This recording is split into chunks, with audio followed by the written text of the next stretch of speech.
આજે 31 જુલાઈ 2024 સુરત શહેર ખાતે વરસાદનું આગમન થયું છે. આજે જે રેડ એલર્ટ જાહેર કરવામાં આવી છે તે અનુસંધાને એસએમસી તરફથી લો લાઇંગ વિસ્તારમાંથી લોકોને ખસેડવાનું કામ ચાલુ છે. એ સિવાય તમામ શહેરીજનોને વિનંતી છે કે આજે આખા દિવસ વરસાદ પડવાનો છે અને સાંજે ભારે પવન સાથે તેજ પવન સાથે આવવાની શક્યતા છે અને એ મુજબનું વાતાવરણ હવે બની રહ્યું છે. તો તમામને ઘરે સુરક્ષિત રહેવા માટે વિનંતી છે. આજે સ્કૂલ કોલેજો પણ બંધ કરવામાં આવી છે. માર્કેટ એસોસિએશન તરફથી પણ બંધ રાખવા માટેનું આહવાન એસોસિએશન તરફથી પણ આપવામાં આવેલા છે.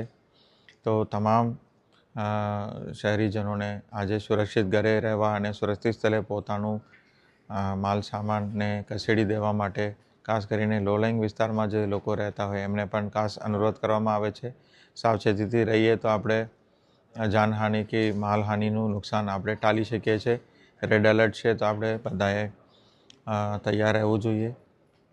સુરત શહેરના બહારના વિસ્તારમાં ખાસ કરીને ખીમની વિસ્તારમાં પણ ભરૂચ જિલ્લા બાજુ પણ વધારે વરસાદ થવાની શક્યતા છે. તો નદીના ઉપરની સાઈડમાં પણ દાખલા તરીકે વેલંજા છે અને કઠોર છે, ગોઠાણ છે એવા ગામોમાં પણ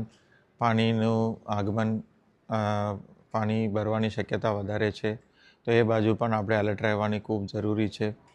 આમ કુલ મળીને તમામ શહેરીજનોને વિનંતી છે.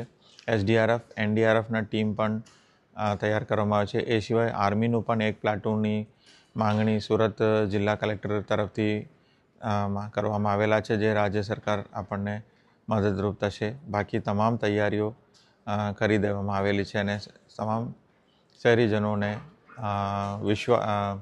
સહકાર આપવા માટે ખાસ વિનંતી કરું છું.